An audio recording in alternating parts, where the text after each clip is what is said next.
Welcome to BTC Radio Audiobook and ASMR, the ultimate destination for audiobook enthusiasts and literary explorers. If you're someone who finds solace in the symphony of words, if you yearn to get lost in captivating tales spun by master storytellers, then you've just discovered your haven.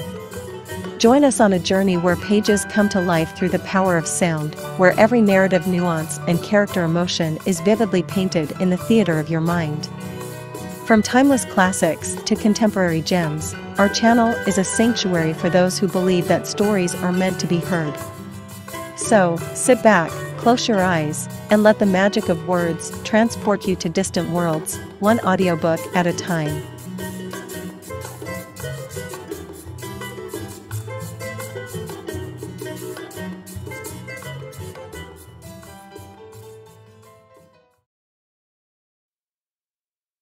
You are listening to continuation of The Secret of Chimneys by British writer Agatha Christie, first published in the UK by the Bodley Head in June 1925, and in the US by Dodd Mead and Company later in the same year.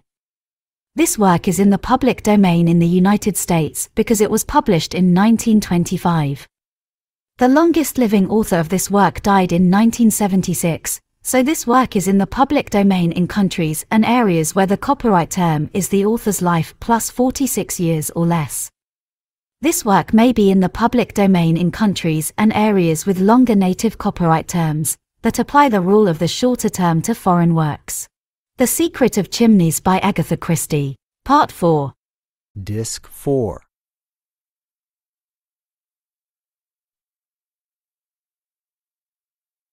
Chapter 15. The French Stranger. Virginia and Anthony walked side by side down the path which led to the lake. For some minutes after leaving the house they were silent. It was Virginia who broke the silence at last with a little laugh. "Oh dear," she said, "isn't it dreadful? Here I am so bursting with the things I want to tell you, and the things I want to know, that I simply don't know where to begin. First of all," she lowered her voice, "what have you done with the body? How awful it sounds, doesn't it? I never dreamt that I should be so steeped in crime." "I suppose it's quite a novel sensation for you," agreed Anthony. "But not for you?" "Well, I've never disposed of a corpse before, certainly." "Tell me about it." Briefly and succinctly, Anthony ran over the steps he had taken on the previous night. Virginia listened attentively. "I think you were very clever," she said approvingly when he had finished. "I can pick up the trunk again when I go back to Paddington. The only difficulty that might arise is if you had to give an account of where you were yesterday evening." "I can't see that can arise. The body can't have been found until late last night, or possibly this morning. Otherwise there would have been something about it in this morning's papers. And whatever you may imagine from reading detective stories, doctors aren't such magicians that they can tell exactly how many hours a man has been dead. The exact time of his death will be pretty vague. An alibi for last night would be far more to the point." "I know. Lord Caterham was telling me all about it. But the Scotland Yard man is quite convinced of your innocence now, isn't he?" Anthony did not reply at once. "He doesn't look particularly astute," continued Virginia. "I don't know about that," said Anthony slowly. "I've an impression that there are no flies on Superintendent Battle. He appears to be convinced of my innocence, but I'm not sure. He's stumped at present by my apparent lack of motive." "Apparent?" cried Virginia. "But what possible reason could you have for murdering an unknown foreign count?" Anthony darted a sharp glance at her. "You were at one time or another in Czechoslovakia, weren't you?" he asked. "Yes, I was there with my husband for 2 years, at the embassy." "That was just before the assassination of the King and Queen. Did you ever run across Prince Michael Abolovich?" "Oh, Michael? Well, of course I did." "Horrid little wretch. He suggested, I remember, that I should marry him morganatically." "Did he really? And what did he suggest you should do about your existing husband?" "Oh, he had a sort of David and Uriah scheme all made out. And how did you respond to this amiable offer?" "Well," said Virginia, "unfortunately one had to be diplomatic, so poor little Michael didn't get it as straight from the shoulder as he might have done. But he retired hurt all the same. Why all this interest about Michael? Oh, something I'm getting at in my own blundering fashion. I take it that you didn't meet the murdered man. No. To put it like a book, he retired to his own apartments immediately on arrival. And of course you haven't seen the body. Virginia, eyeing him with a good deal of interest, shook her head. Could you get to see it, do you think? By means of influence in high places? Meaning Lord Caterham? I dare say I could. Why? Is it an order? Good Lord, no, said Anthony, horrified. Have I been as dictatorial as all that? No, it's simply this. Count Stanislaus was the incognito of Prince Michael of Czechoslovakia. Virginia's eyes opened very wide. I see. Suddenly, her face broke into its fascinating one-sided smile. I hope you don't suggest that Michael went to his rooms simply to avoid seeing me. Something of the kind, admitted Anthony. You see, if I'm right in my mind that someone wanted to prevent your coming to Chimneys, the reason seems to lie in your knowing Czechoslovakia. Do you realize that you're the only person here who knew Prince Michael by sight? Do you mean that this man who was murdered was an impostor? Asked Virginia, abruptly. That is the possibility that crossed my mind. If you can get Lord Caterham to show you the body, we can clear up that point at once. He was shot at 11:45, said Virginia thoughtfully. The time mentioned on that scrap of paper. The whole thing's horribly mysterious. That reminds me. Is that your window up there, the second from the end over the council chamber? No, my room is in the Elizabethan wing, the other side. Why? Simply because, as I walked away last night, after thinking I heard a shot, the light went up in that room. How curious. I don't know who has that room, but I can find out by asking Bundle. Perhaps they heard the shot. If so, they haven't come forward to say so. I understood from Battle that nobody in the house heard the shot fired. It's the only clue of any kind that I've got, and I dare say it's a pretty rotten one, but I mean to follow it up for what it's worth. It's curious, certainly, said Virginia thoughtfully. They had arrived at the boathouse by the lake, and had been leaning against it as they talked. And now for the whole story, said Anthony. We'll paddle gently about on the lake, secure from the prying ears of Scotland Yard, American visitors, and curious housemaids. I've heard something from Lord Caterham, said Virginia, but not nearly enough. To begin with, which are you really, Anthony Cade or Jimmy McGrath? For the second time that morning, Anthony unfolded the history of the last 6 weeks of his life, with this difference, that the account given to Virginia needed no editing. He finished up with his own astonished recognition of Mr. Holmes.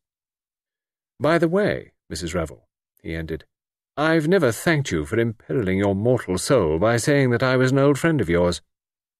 Of course you're an old friend, cried Virginia. You don't suppose I'd lumber you with a corpse, and then pretend you were a mere acquaintance next time I met you? No, indeed. She paused. Do you know one thing that strikes me about all this? She went on. That there's some extra mystery about those memoirs that we haven't fathomed yet. I think you're right, agreed Anthony. There's one thing I'd like you to tell me, he continued. What's that?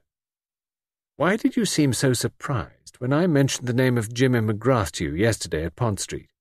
Had you heard it before? I had, Sherlock Holmes. George, my cousin, George Lomax, you know, came to see me the other day and suggested a lot of frightfully silly things. His idea was that I should come down here and make myself agreeable to this man McGrath, and Delilah the memoirs out of him somehow. He didn't put it like that, of course. He talked a lot of nonsense about English gentlewomen and things like that, but his real meaning was never obscure for a moment. It was just the sort of rotten thing poor old George would think of. And then I wanted to know too much, and he tried to put me off with lies that wouldn't have deceived a child of 2. Well, his plan seems to have succeeded anyhow, observed Anthony. Here am I, the James McGrath he had in mind, and here are you being agreeable to me. But alas, for poor old George, no memoirs. Now, I've got a question for you. When I said I hadn't written those letters, you said you knew I hadn't. You couldn't know any such thing. Oh, yes, I could, said Anthony, smiling. I've got a good working knowledge of psychology. You mean your belief in the sterling worth of my moral character was such that—" But Anthony was shaking his head vigorously. "Not at all. I don't know anything about your moral character. You might have a lover, and you might write to him, but you'd never lie down to be blackmailed. The Virginia Revel of those letters was scared stiff. You'd have fought. I wonder who the real Virginia Revel is. Where she is, I mean. It makes me feel as though I had a double somewhere." Anthony lit a cigarette. "You know that one of those letters was written from Chimneys?" he asked at last. "What?" Virginia was clearly startled. "When was it written?" "It wasn't dated, but it's odd, isn't it? I'm perfectly certain no other Virginia Revel has ever stayed at Chimneys. Bundle or Lord Caterham would have said something about the coincidence of the name if she had." "Yes, it's rather queer. Do you know, Mrs. Revel, I'm beginning to disbelieve profoundly in this other Virginia Revel." "She's very elusive," agreed Virginia. "Extraordinarily elusive. I'm beginning to think that the person who wrote those letters deliberately used your name." "But why?" cried Virginia. "Why should they do such a thing?" "Ah, that's just the question. There's the devil of a lot to find out about everything." "Who do you really think killed Michael?" asked Virginia suddenly. "The comrades of the Red Hand?" "I suppose they might have done so," said Anthony in a dissatisfied voice. "Pointless killing would be rather characteristic of them." "Let's get to work," said Virginia. "I see Lord Caterham and Bundle strolling together. The first thing to do is to find out definitely whether the dead man is Michael or not." Anthony paddled to shore, and a few moments later they had joined Lord Caterham and his daughter. "Lunch is late," said his lordship in a depressed voice. "Battle has insulted the cook, I expect." "This is a friend of mine, Bundle," said Virginia. "Be nice to him." Bundle looked earnestly at Anthony for some minutes, and then addressed a remark to Virginia, as though he had not been there. "Where do you pick up these nice-looking men, Virginia? How do you do it?" says she enviously. "You can have him," said Virginia generously. "I want Lord Caterham." She smiled upon the flattered peer, slipped her hand through his arm, and they moved off together. "Do you talk?" asked Bundle. "Or are you just strong and silent?" "Talk," said Anthony. "I babble, I murmur, I burble, like the running brook, you know. Sometimes I even ask questions." "As, for instance?" "Who occupies the second room on the left from the end?" He pointed to it as he spoke. "What an extraordinary question," said Bundle. "You intrigue me greatly. Well, let me see. Yes, that's Mademoiselle Brun's room, the French governess. She endeavours to keep my young sisters in order, Dulcie and Daisy. Like the song, you know. I dare say they'd have called the next one Dorothy May. But Mother got tired of having nothing but girls and died. Thought someone else could take on the job of providing an heir." "Mademoiselle Brun," said Anthony thoughtfully. "How long has she been with you?" 2 months. She came to us when we were in Scotland." "Ah," said Anthony. "I smell a rat. I wish I could smell some lunch," said Bundle. "Do I ask the Scotland Yard man to have lunch with us, Mr. Cade? You're a man of the world. You know about the etiquette of such things. We've never had a murder in the house before. Exciting, isn't it?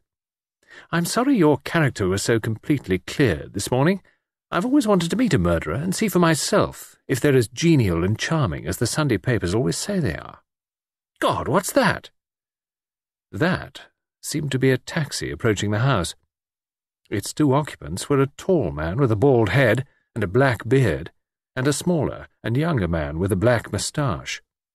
Anthony recognized the former and guessed that it was he, rather than the vehicle which contained him, that had wrung the exclamation of astonishment from his companion's lips. "Unless I much mistake," he remarked, "that is my old friend Baron Lollipop." "Baron what?" "I call him Lollipop for convenience. The pronouncing of his own name tends to harden the arteries." "It nearly wrecked the telephone this morning," remarked Bundle. "So that's the Baron, is it? I foresee he'll be turned on to me this afternoon, and I've had Isaacstein all the morning. Let George do his own dirty work, say I, and to hell with politics. Excuse me leaving you, Mr. Cade, but I must stand by poor old father." Bundle retreated rapidly to the house. Anthony stood looking after her for a minute or two, and thoughtfully lighted a cigarette. As he did so, His ear was caught by a stealthy sound quite near him. He was standing by the boathouse, and the sound seemed to come from just round the corner. The mental picture conveyed to him was that of a man vainly trying to stifle a sudden sneeze.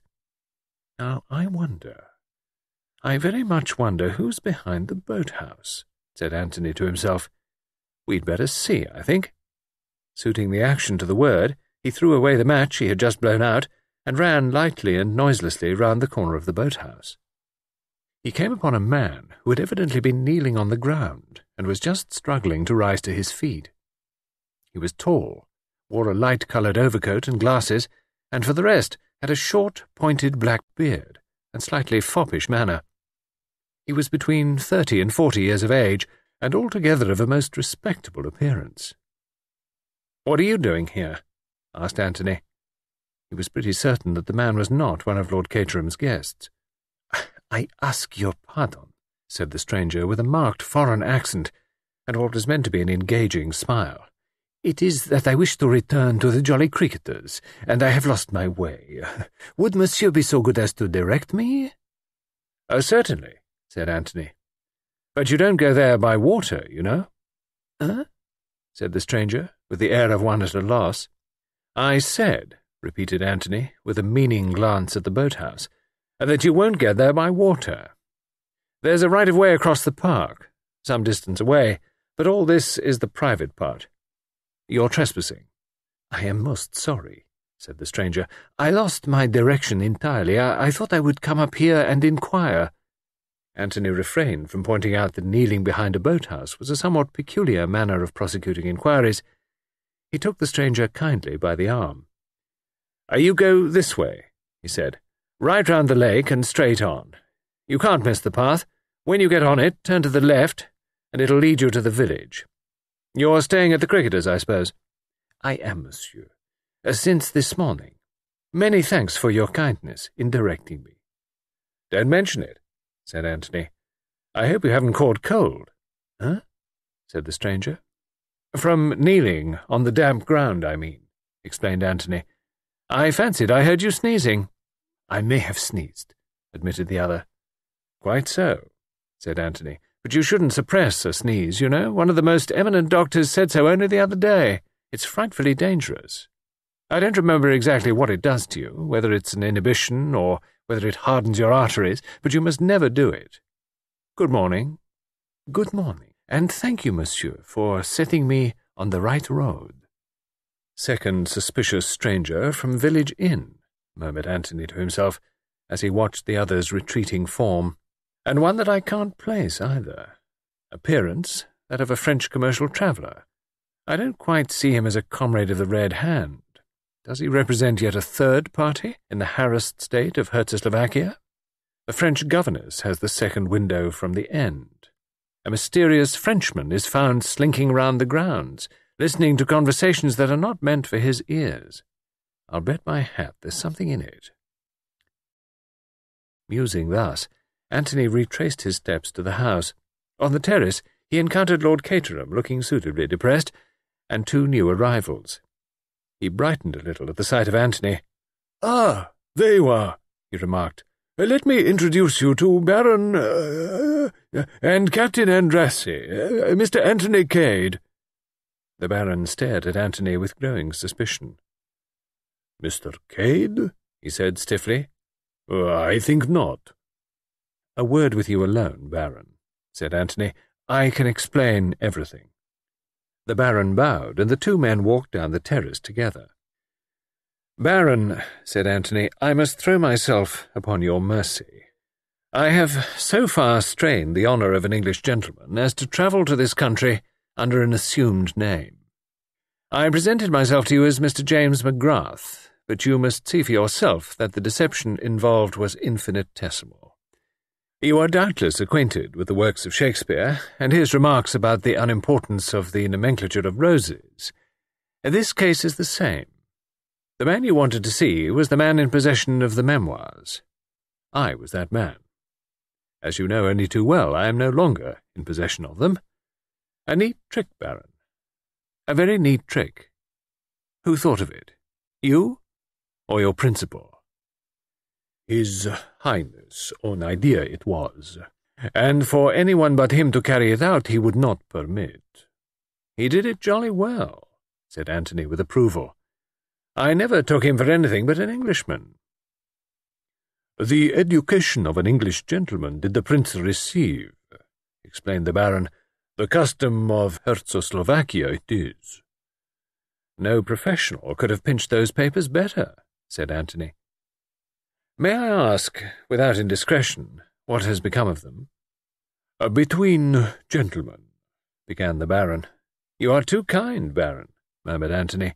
I have never been called a gentleman so often as I have in the last 48 hours. I to you say this. I believe them to be burnt. You believe, but you do not know, eh? Is that it?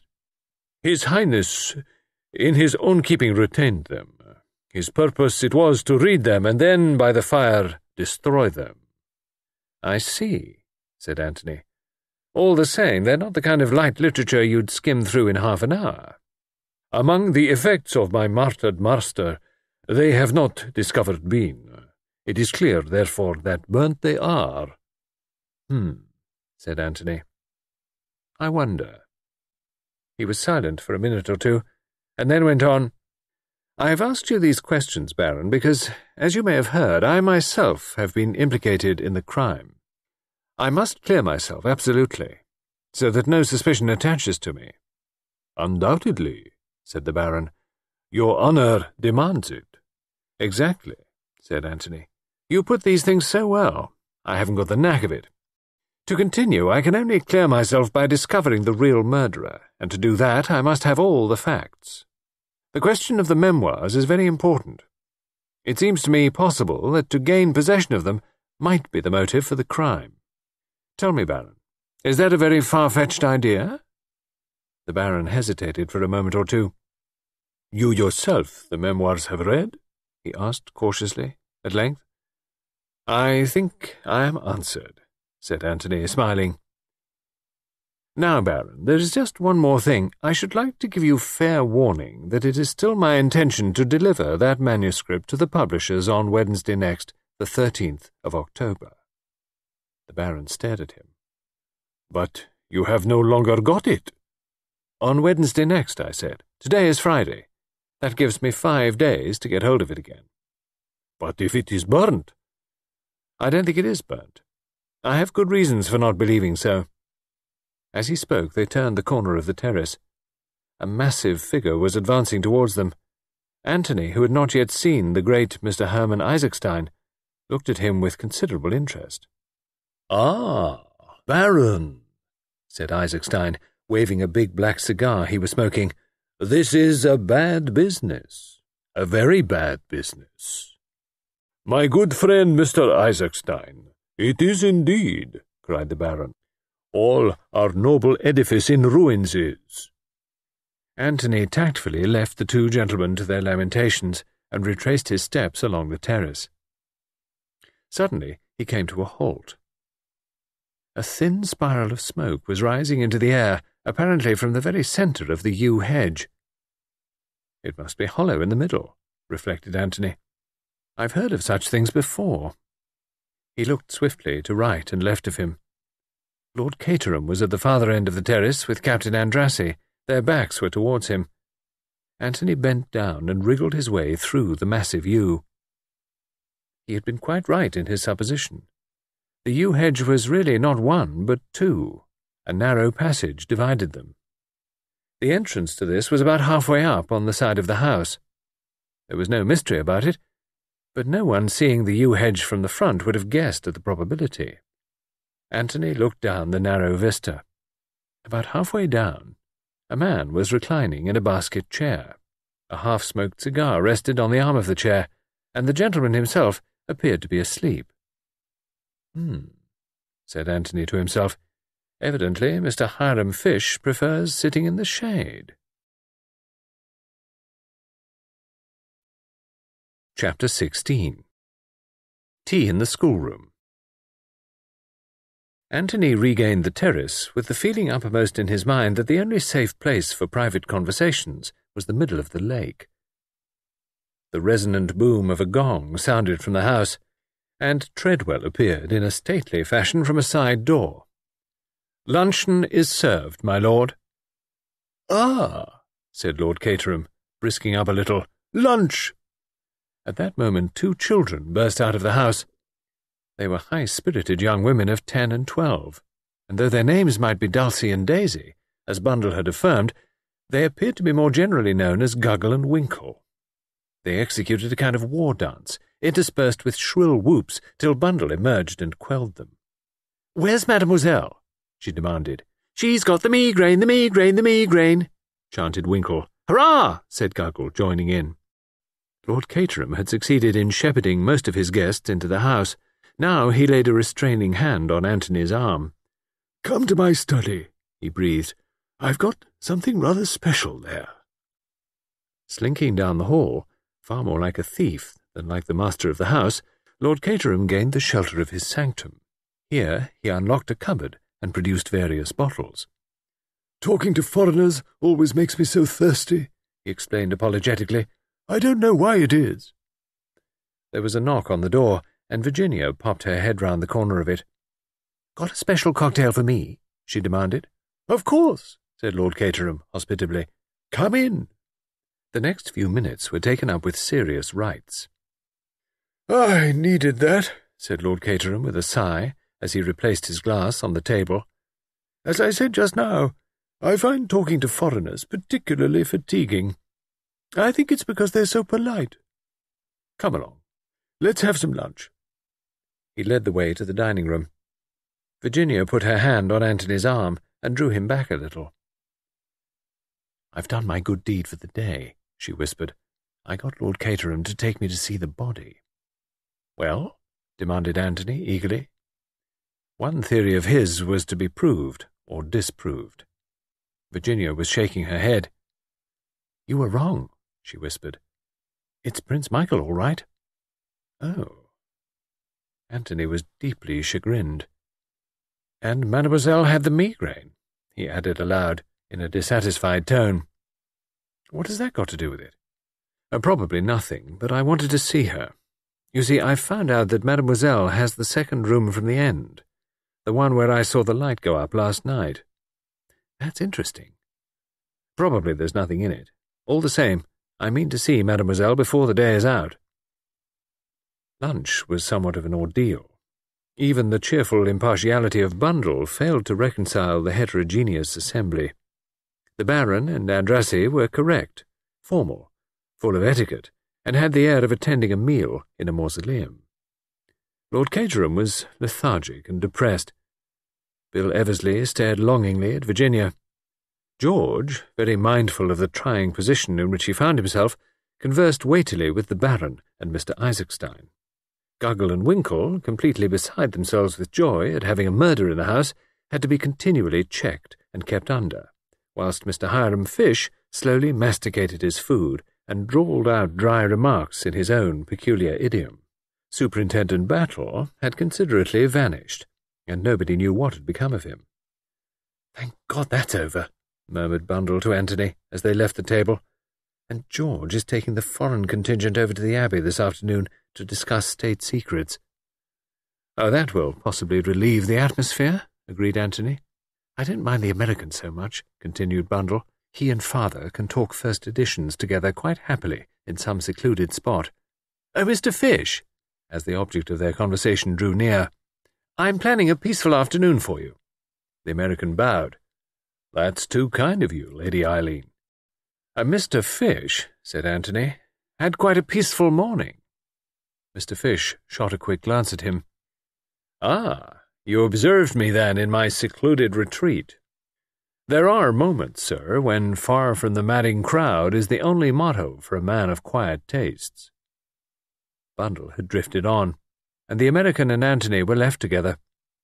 The former dropped his voice a little. "I opine," he said, "that there is considerable mystery about this little dust-up." "Any amount of it," said Anthony. "That guy with the bald head was perhaps a family connection?" "Something of the kind." "These Central European nations beat the band," declared Mr. Fish. It's kind of being rumoured around that the deceased gentleman was a Royal Highness. Is that so, do you know? He was staying here as Count Stanislaus, replied Anthony evasively. To this Mr. Fish offered no further rejoinder than the somewhat cryptic, "Oh boy," after which he relapsed into silence for some moments. "This police captain of yours," he observed at last, "Battle, or whatever his name is he the goods all right?" "Scotland Yard thinks so," replied Anthony dryly. "He seems kind of hidebound to me," remarked Mr. Fish. "No hustle to him. This big idea of his, letting no one leave the house. What is there to it?"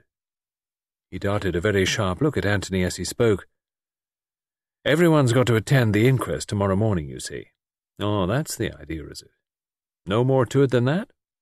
No question of Lord Caterham's guests being suspected?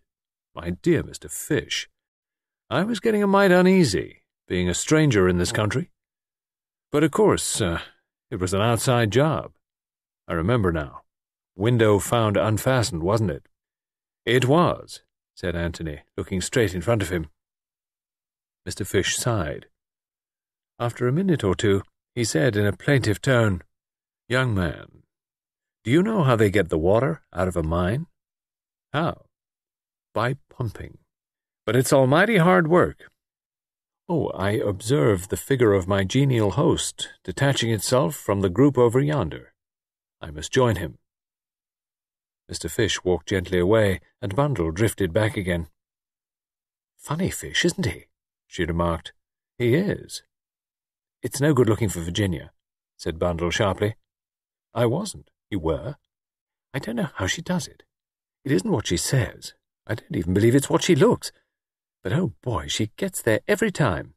Anyway, she's on duty elsewhere for the time. She told me to be nice to you, and I'm going to be nice to you, by force if necessary." "No force required," Anthony assured her. "But if it's all the same to you, I'd rather you were nice to me on the water, in a boat."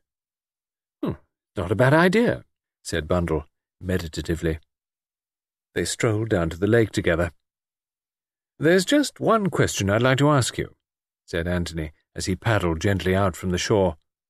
"Before we turn to really interesting topics. Business before pleasure. Whose bedroom do you want to know about now?" asked Bundle with weary patience.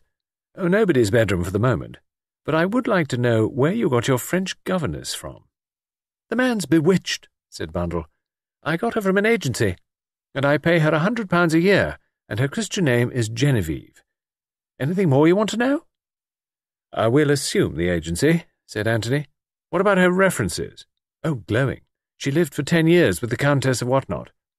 "Whatnot being the Comtesse de Breteuil, Chateau de Breteuil, Dinard. You didn't actually see the Comtesse yourself. It was all done by letter." "Exactly." Said Anthony. "You intrigue me," said Bundle. "You intrigue me enormously.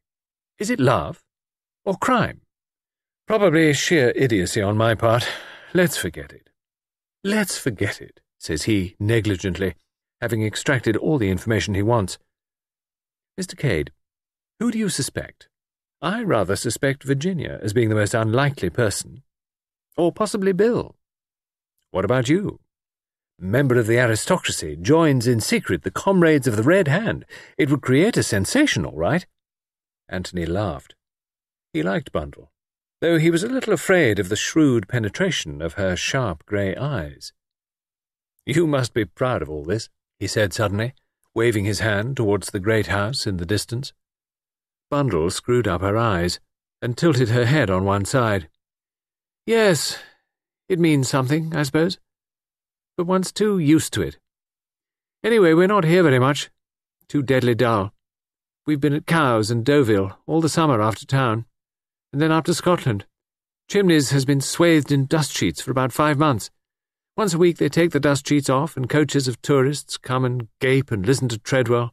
On your right is the portrait of the 4th Marchioness of Caterham, painted by Sir Joshua Reynolds, etc., and Ed, or Bert, the humorist of the party, nudges his girl and says, 'Hey, Gladys, they've got 2 penn'orth of pictures here, right enough.'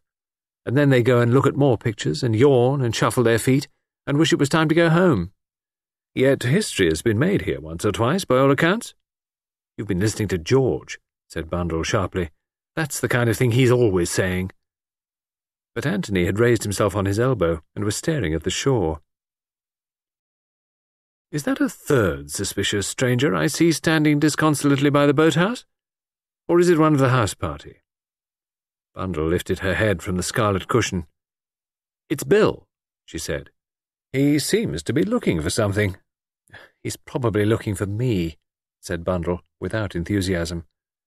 Shall we row quickly in the opposite direction? That's quite the right answer, but it should be delivered with more enthusiasm. I shall row with double vigour after that rebuke. Not at all, said Bundle. I have my pride. Row me to where that young ass is waiting. Somebody's got to look after him, I suppose. Virginia must have given him the slip. One of these days, inconceivable as it seems, I might want to marry George. So I might as well practice being one of our well-known political hostesses. Anthony pulled obediently towards the shore. And what's to become of me, I should like to know, he complained. I refuse to be the unwanted third. Is that the children I see in the distance? Yes. Be careful or they'll rope you in. I'm rather fond of children, said Anthony. I might teach them some nice, quiet intellectual game. Well, don't say I didn't warn you. Having relinquished Bundle to the care of the disconsolate Bill, Anthony strolled off to where various shrill cries disturbed the peace of the afternoon. He was received with acclamation. Are you any good at playing Red Indians? Asked Guggle sternly. Rather, said Anthony. You should hear the noise I make when I'm being scalped. Like this. He illustrated. Not so bad, said Winkle grudgingly. Now, do the scalper's yell. Anthony obliged with a blood-curdling noise. In another minute the game of Red Indians was in full swing. About an hour later, Anthony wiped his forehead and ventured to inquire after Mademoiselle's migraine. He was pleased to hear that the lady had entirely recovered. So popular had he become that he was urgently invited to come and have tea in the schoolroom. And then you can tell us about the man you saw hung, urged Guggle. Did you say you'd got a bit of rope with you? Asked Winkle. It's in my suitcase, said Anthony solemnly. You shall each have a piece of it. Winkle immediately let out a wild Indian yell of satisfaction. We'll have to go and get washed, I suppose, said Guggle gloomily. You will come to tea, won't you? You won't forget. Anthony swore solemnly that nothing should prevent him from keeping the engagement. Satisfied, the youthful pair beat a retreat towards the house.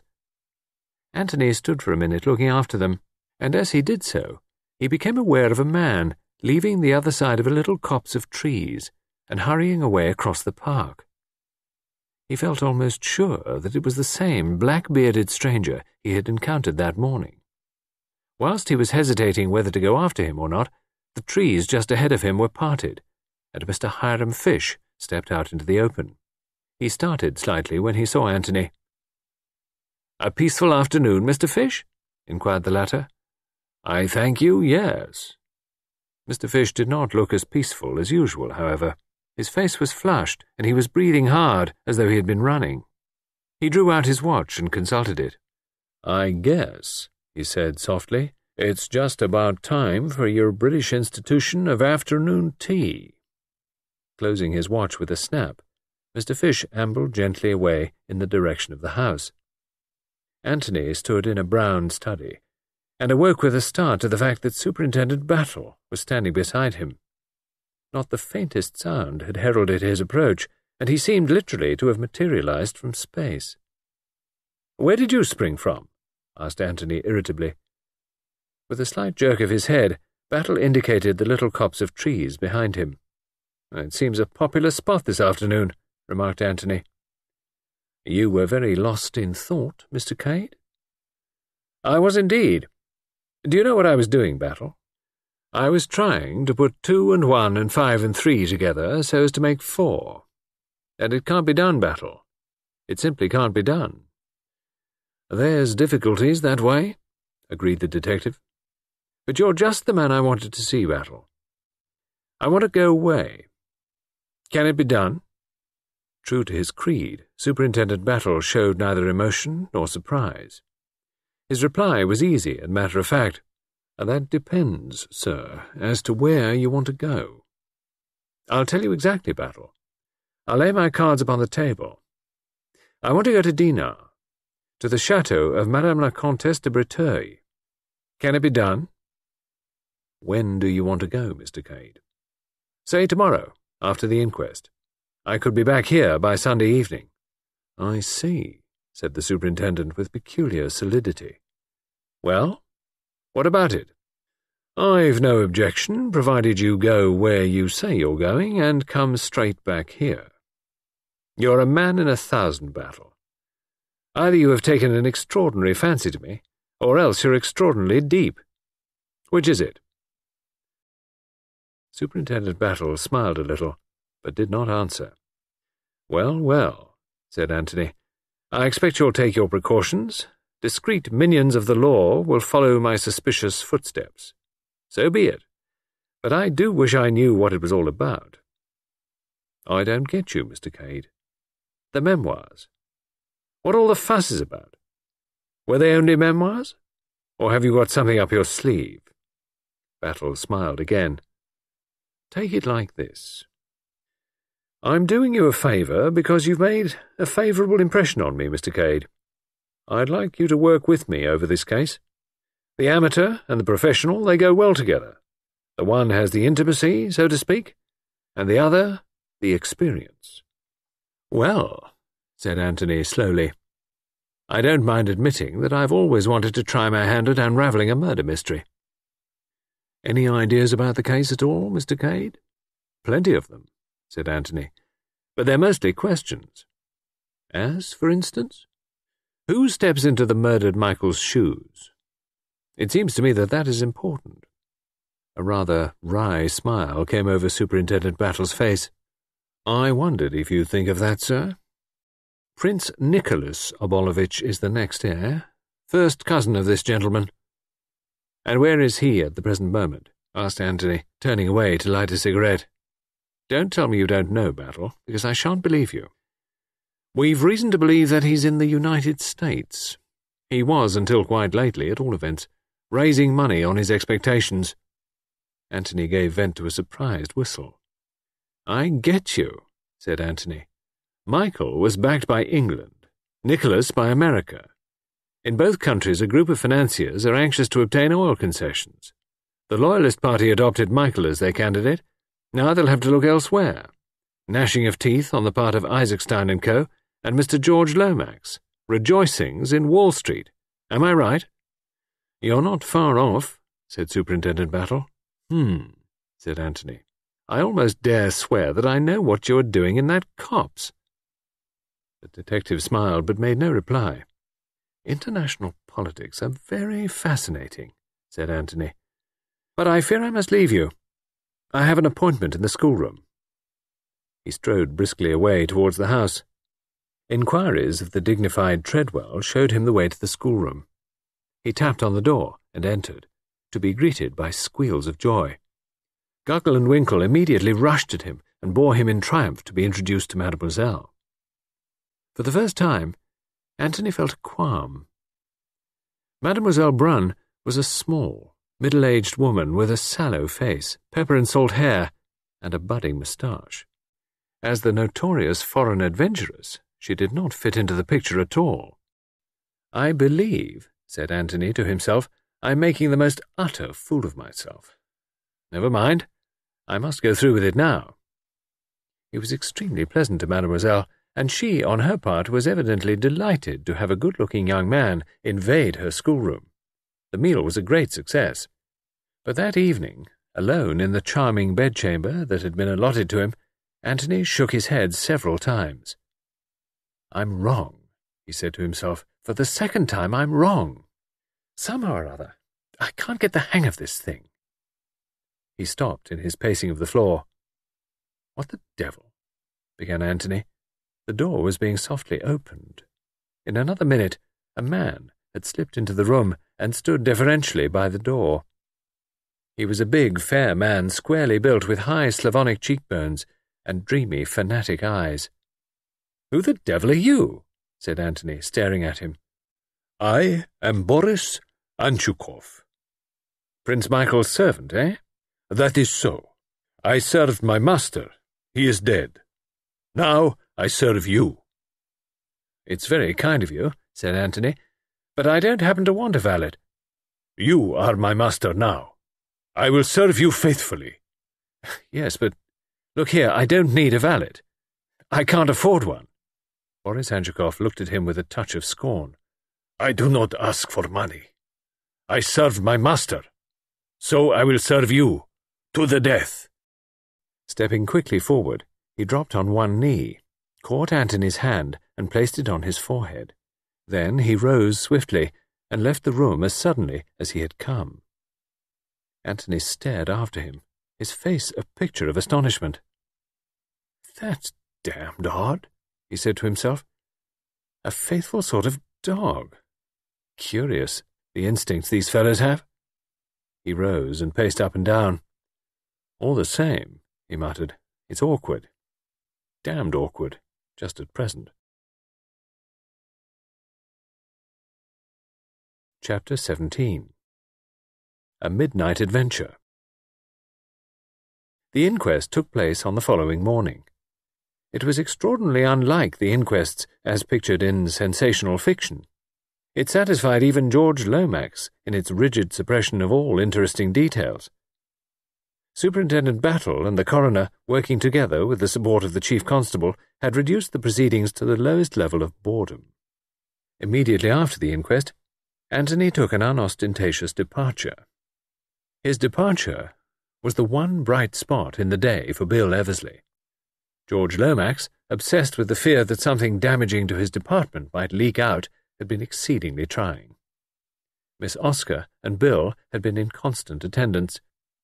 Everything useful and interesting had been done by Miss Oscar. Bill's part had been to run to and fro with countless messages, to decode telegrams, and to listen by the hour to George's repeating himself. It was a completely exhausted young man who retired to bed on Saturday night. He had had practically no chance to talk to Virginia all day, owing to George's exactions, and he felt injured and ill-used. Thank goodness that colonial fellow had taken himself off. He had monopolized far too much of Virginia's society anyway, and of course, if George Lomax went on making an ass of himself like this— His mind seething with resentment, Bill fell asleep, and in dreams came consolation, for he dreamt of Virginia. It was an heroic dream, a dream of burning timbers in which he played the part of the gallant rescuer. He brought down Virginia from the topmost story in his arms. She was unconscious. He laid her on the grass, then he went off to find a packet of sandwiches. It was most important that he should find that packet of sandwiches. George had it, but instead of giving it up to Bill, he began to dictate telegrams. They were now in the vestry of a church, and any minute Virginia might arrive to be married to him. Horror! He was wearing pyjamas. He must get home at once and find his proper clothes. He rushed out to the car. The car would not start. No petrol in the tank. He was getting desperate. And then a big general bus drew up, and Virginia got out of it on the arm of the bald-headed Baron. She was deliciously cool and exquisitely dressed in grey.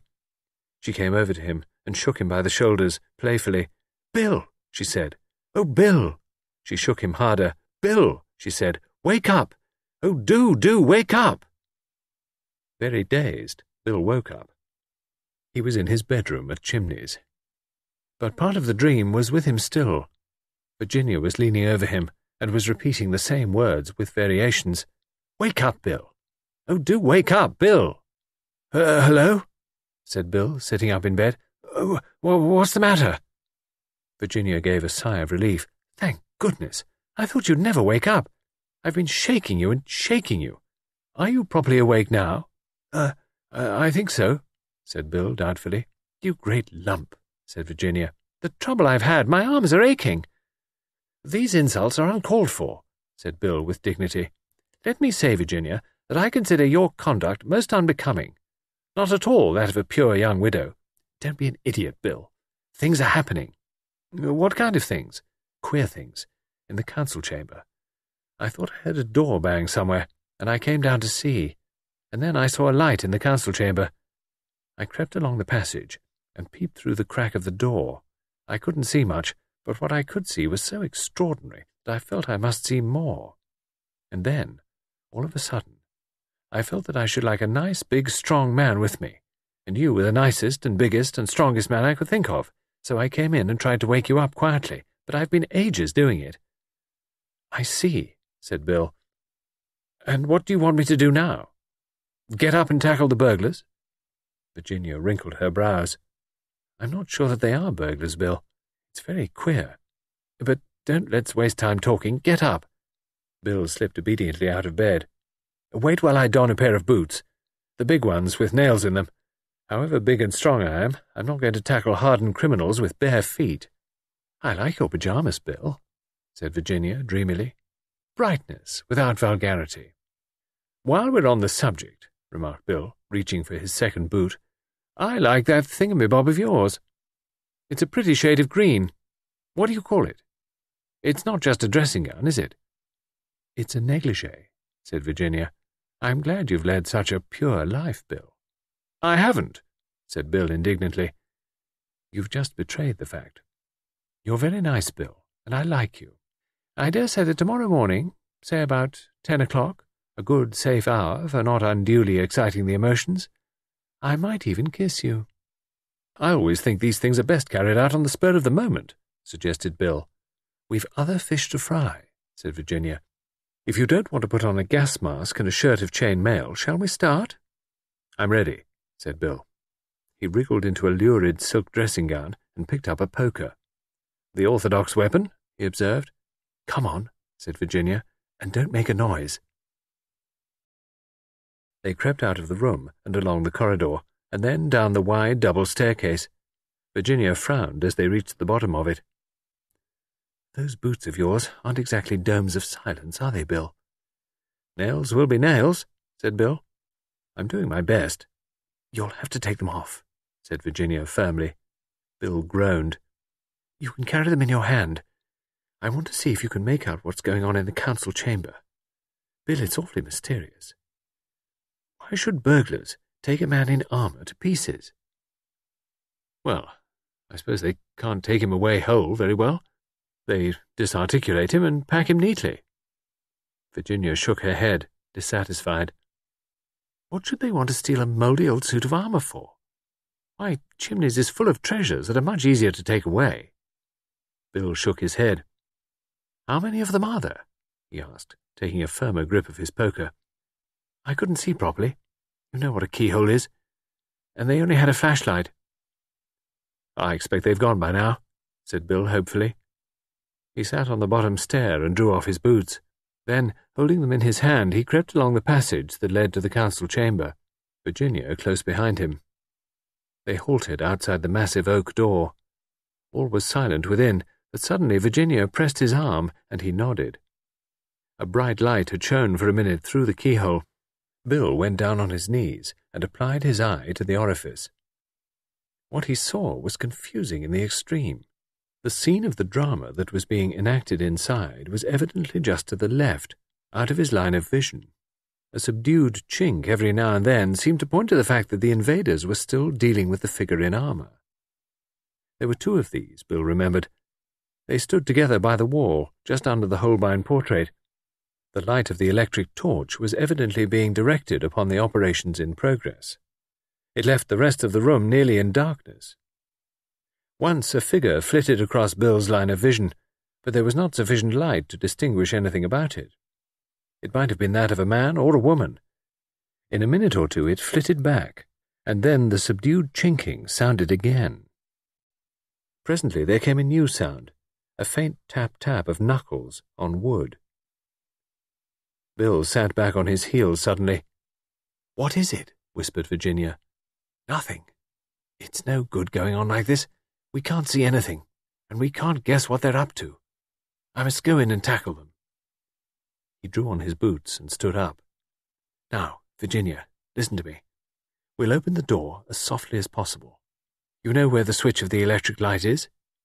"Yes, just by the door. I don't think there are more than two of them. There may be only one. I want to get well into the room. Then when I say go, I want you to switch on the lights. Do you understand?" "Perfectly. And don't scream or faint or anything. I won't let anyone hurt you." "My hero," murmured Virginia. Bill peered at her suspiciously through the darkness. He heard a faint sound, which might have been either a sob or a laugh.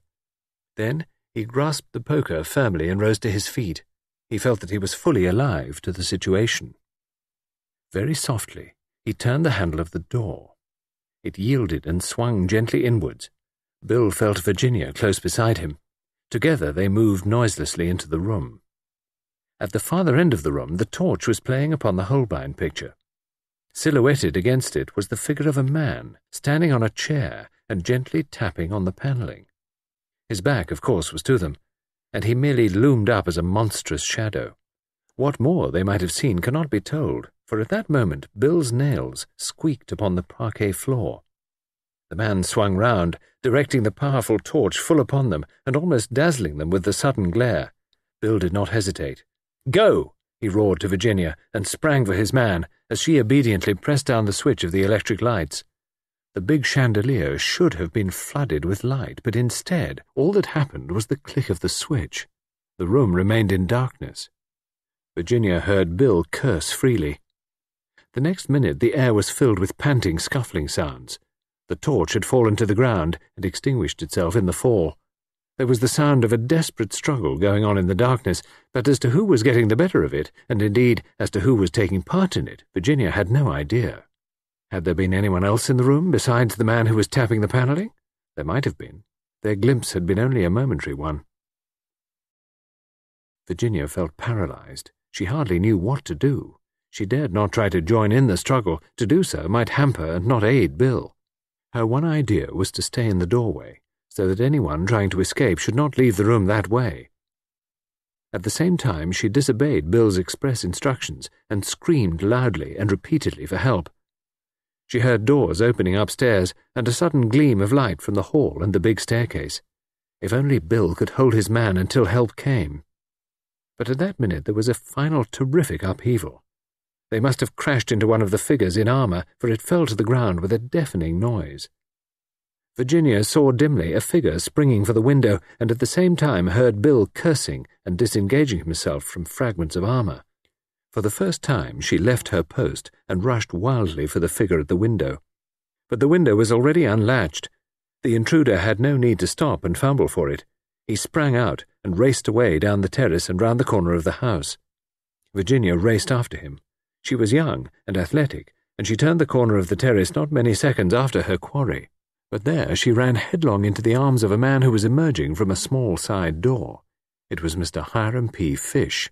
"Gee, it's a lady!" he exclaimed. "Why, I beg your pardon, Mrs. Revel. I took you for one of the thugs fleeing from justice." "He just passed this way," cried Virginia breathlessly. "Can't we catch him?" But even as she spoke, she knew it was too late. The man must have gained the park by now, and it was a dark night with no moon. She retraced her steps to the council chamber, Mr. Fish by her side, discoursing in a soothing monotone upon the habits of burglars in general, of which he seemed to have a wide experience. Lord Caterham, Bundle, and various frightened servants were standing in the doorway of the council chamber. "What the devil's the matter?" asked Bundle. "Is it burglars? What are you and Mr. Fish doing, Virginia? Taking a midnight stroll?" Virginia explained the events of the evening.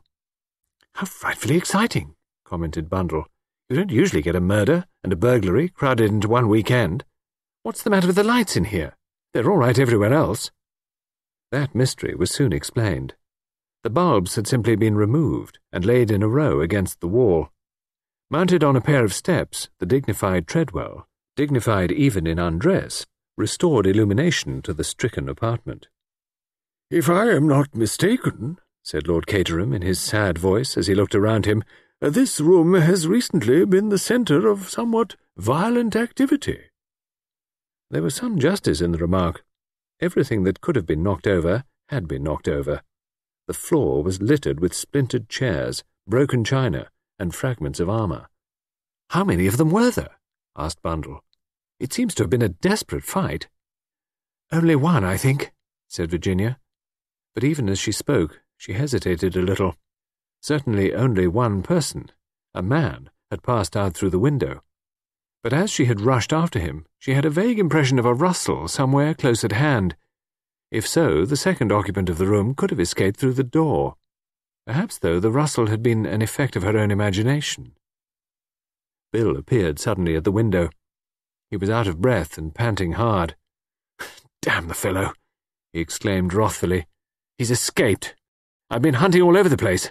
Not a sign of him." "Cheer up, Bill," said Virginia. "Better luck next time." "Well," said Lord Caterham, "what do you think we'd better do now? Go back to bed? I can't get hold of Badgeworthy at this time of night. Treadwell, you know the sort of thing that's necessary. Just see to it, will you?" "Very good, my lord." With a sigh of relief, Lord Caterham prepared to retreat.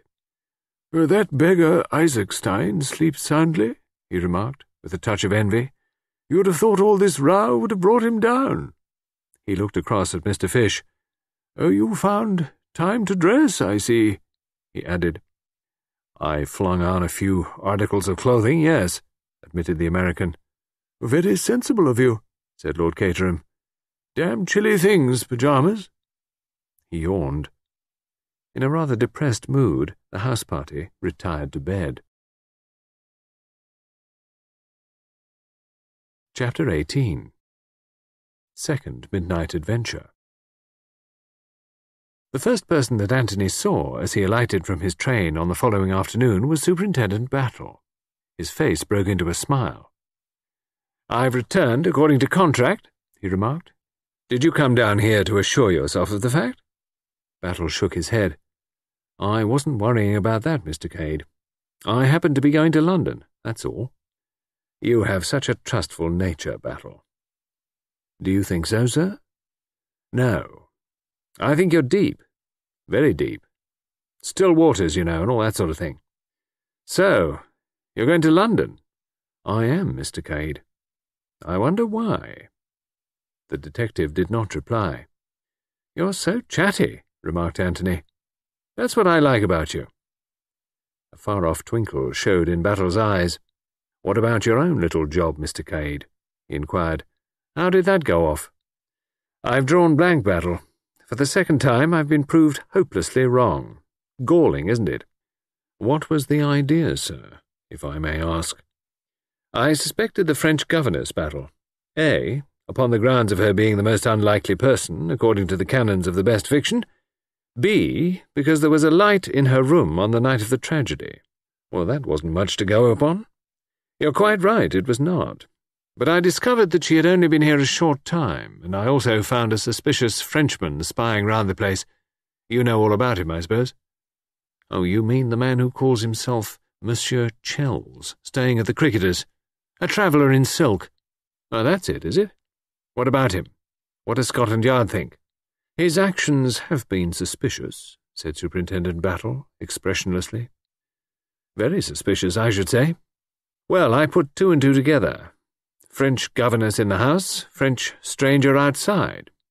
I decided that they were in league together, and I hurried off to interview the lady with whom Mademoiselle Brun had lived for the last 10 years. I was fully prepared to find that she had never heard of any such person as Mademoiselle Brun, but I was wrong, Battle. Mademoiselle is the genuine article." Battle nodded. "I must admit," said Anthony, "that as soon as I spoke to her, I had an uneasy conviction that I was barking up the wrong tree. She seemed so absolutely the governess." Again Battle nodded.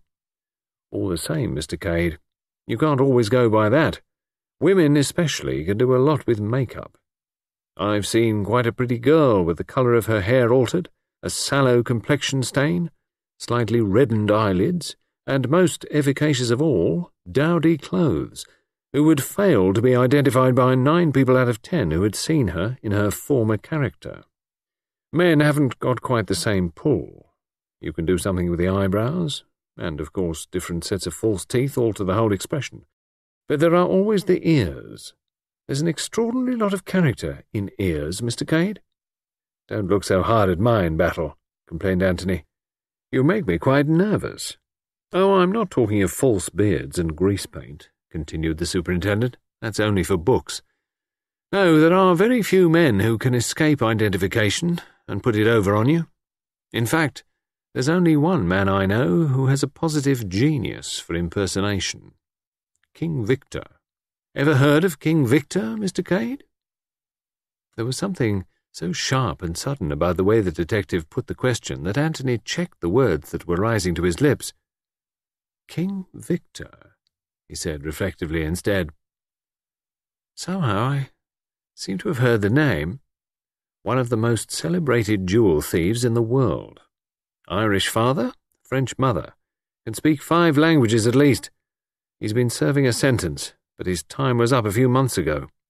"Really? And where is he supposed to be now?" "Well, Mr. Cade, that's what we'd rather like to know." "The plot thickens," said Anthony lightly. "No chance of his turning up here, is there? But I suppose he wouldn't be interested in political memoirs, only in jewels."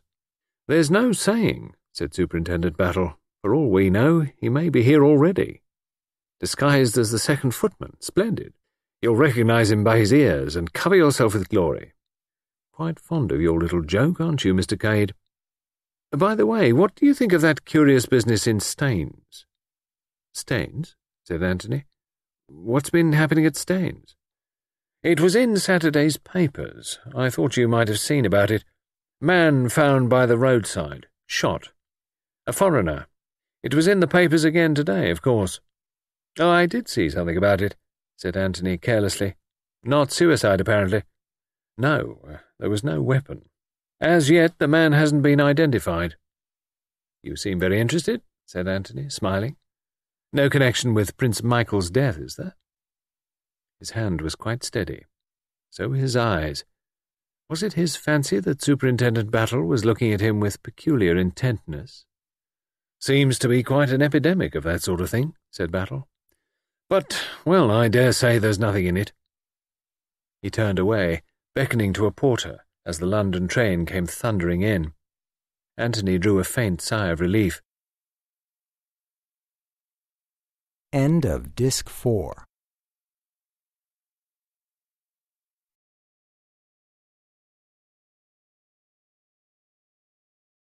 This is end of part 4. There are 7 parts of this audiobook. Please click on the link on the screen to listen to part 5 of 7.